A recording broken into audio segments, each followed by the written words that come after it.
Let's start with the 26th question and here it says prove that root 5 is an irrational number. तो हम इसको irrational कैसे prove करेंगे? सबसे पहले तो हम कंसिडर ही ये करेंगे, उल्टे तरीके से करना होता है इस वाले क्वेश्चन को, कि हम लेट करेंगे that root 5 is a rational number. हम क्या मान के चलेंगे? ये तो है ही rational number because I need to prove कि ये irrational है. तो rational है तो हम इसको किसके equivalent ले सकते हैं? We can write it in the form of numerator over denominator which is p by q और हमें पता है कि यहाँ पे हमारा q is not equal to 0 and हमारे जो p एंड q है उसको भी डिफाइन करना जरूरी है. दे आर को प्राइम नंबर्स. ठीक है, तभी तो हमारा पूरा प्रूफ होगा. को प्राइम नंबर्स कंसिडर किया हमने इसको. Now the first step to do is this that I would be taking equation 1 and equation 1 को स्क्वायर कर देंगे दोनों तरफ. We would be squaring both sides that is of equation 1. ठीक है, अब रूट 5 हमारे उसके ऊपर क्या आ जाएगा? Square would be there. Right side पे हमारे पास क्या आ जाएगा? p square and q square in the denominator. तो यहाँ से आई कैन अंडरस्टैंड कि लेफ्ट साइड विल बिकम 5 क्योंकि रूट से स्क्वायर कटा 5 आ गया. राइट साइड पे क्या होगा? p square q square is there. 5 को if I take it on the other side और q स्क्वायर को लेफ्ट साइड ले आऊं so it would become p square over 5. From this, I can understand कि p square is divisible by 5. p square is divisible by 5. तो अगर p square divisible है 5 से, we can understand कि p भी तो divisible होगा. So in the next line you will write that p is also divisible by 5. Secondly, आपने अब इसी का यूज करते हुए इसको यूज करना है and you would be taking it further.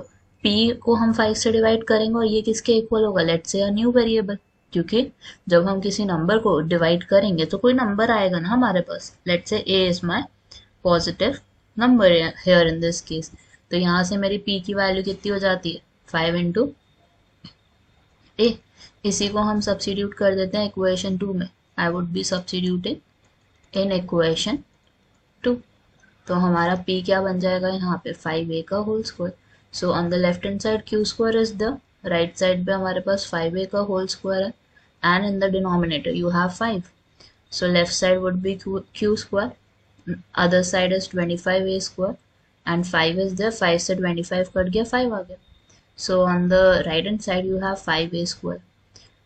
5 को नीचे ले जाओगे so it would be like q square over 5 is equal to a.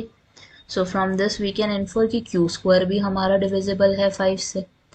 q square divisible है तो q भी हमारा 5 से डिविजिबल होगा.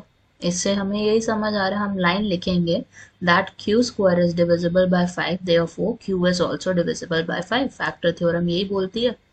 q square is divisible by 5 in this case. तो हमारा q भी डिविजिबल किससे होगा? q is also divisible by 5. ठीक है, और q हमारा 5 से डिविजिबल है. इसका मतलब क्या हुआ कि कॉन्ट्राडिक्शन हो गई. हमने तो कंसिडर किया था कि p and q are prime number. So यही हमारा यहाँ पे कॉन्ट्राडिक्ट हो गया कि p और q तो प्राइम नंबर है ही नहीं, को प्राइम है ही नहीं. q नहीं है q को प्राइम क्योंकि दोनों ही 5 से डिविजिबल है. इसका मतलब कॉमन फैक्टर है उनके पास. So this leads to contradiction. और कॉन्ट्राडिक्शन क्या हो रही है कि हमने अजम्पशन ही गलत ली थी. Contradiction is that as p and q are not co-prime. ठीक है, co-prime तो निकले ही नहीं. इसका मतलब क्या प्रूफ हो जाता है कि हमारा रूट 5 कैसा नंबर है? It is a irrational number.